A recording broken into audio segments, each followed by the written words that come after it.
So in the last two videos, I gave you a bunch of information about me, about what I do, or what I like to draw. But there's one thing we didn't actually discuss. All that back there. You're probably asking yourself, does he actually even need all of that crap back there? Like, it looks ridiculous.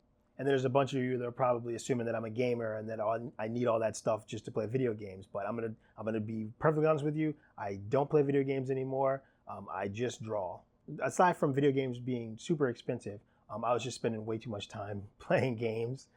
So I had to distance myself from it for a while. But I am rather obsessed with my work setup, and it actually works great for me. What's up, everybody? For anyone who doesn't know who I am, my name is Anthony Williams, and I am a digital illustrator and vector artist.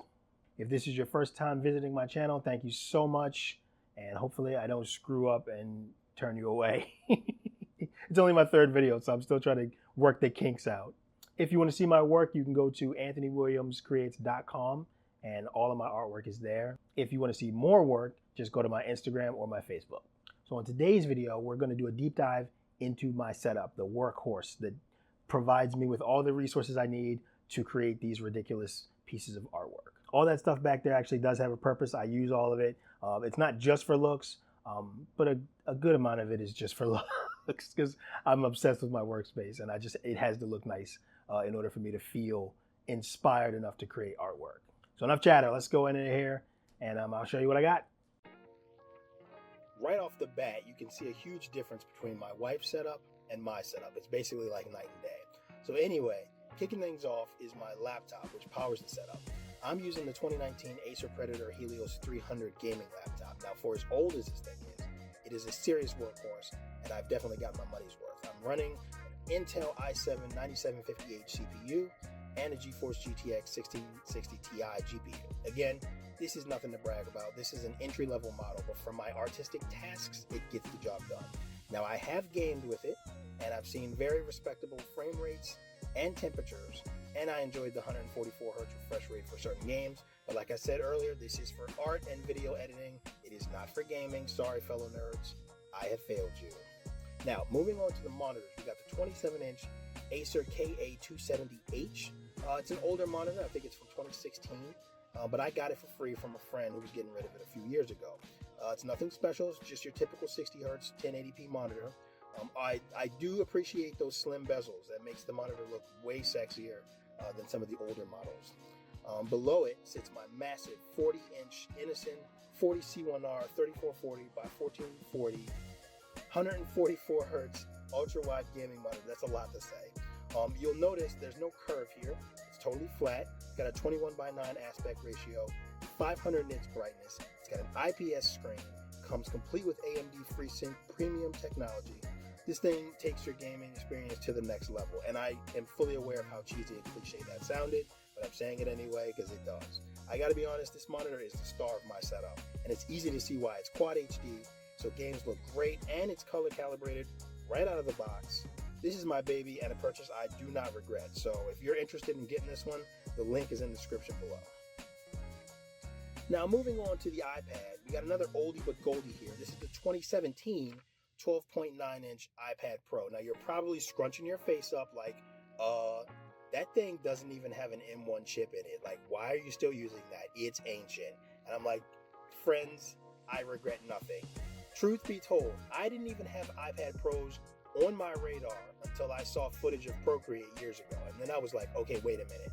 I gotta have that, because as an artist, a digital artist, I'm used to having to plug in a pen display or a tablet into a laptop and use it that way, or a computer and use it that way. So the idea of being able to draw on the go digitally, that to me was awesome. And being able to post that right after I draw it, like I was hooked. Like I was completely hooked as soon as I realized that was a possibility. So that's when they got my attention, and that's the reason why I purchased the iPad. Before that, I was basically chained to my desk, having to draw with a pen display, but not anymore. I can create digital art from wherever, and that is why I'm so happy with this iPad. It for the power that it has, it does everything that I need to do, and more importantly than that, it's portable. So I can draw from work, I can draw from the coffee shop, I can draw at my mama's house, I can draw at your mama's house.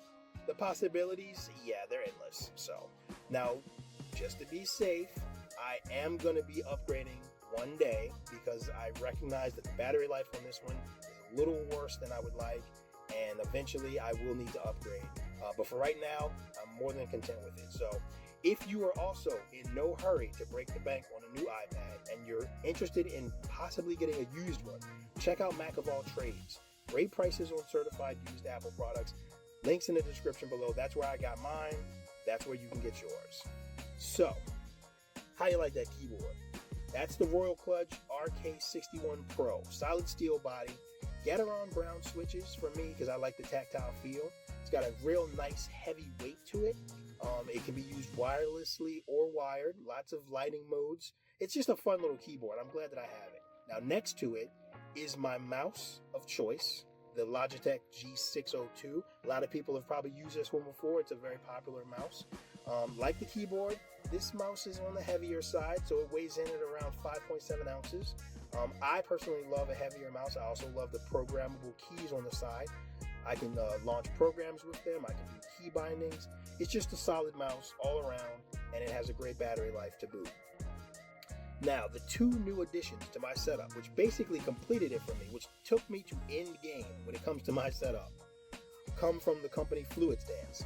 So you have the Rise 36-inch monitor riser, and then to the right, we have the Lift laptop stand. Both great products from the folks at FluidStance, both made of solid steel, made here in the US.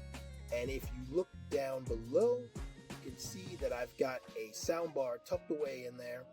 And under the desk, if we look even lower, I've got my Kobe subwoofer. Now, the Craig soundbar and the Kobe subwoofer, I'm not going to lie, I purchased those from a thrift store.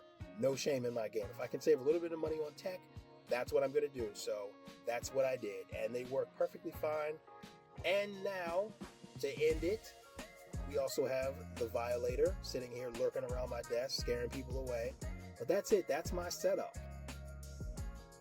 And there you have it, my entire setup broken down for you. If you were interested in purchasing any of the pieces that I have in my setup, I will leave links to everything in the description below. Once again, if you want to see my work, you can go to anthonywilliamscreates.com, and I'm also on Instagram, and I am also on Facebook as well. So that's it. I got to get out of here and go draw. Check you later.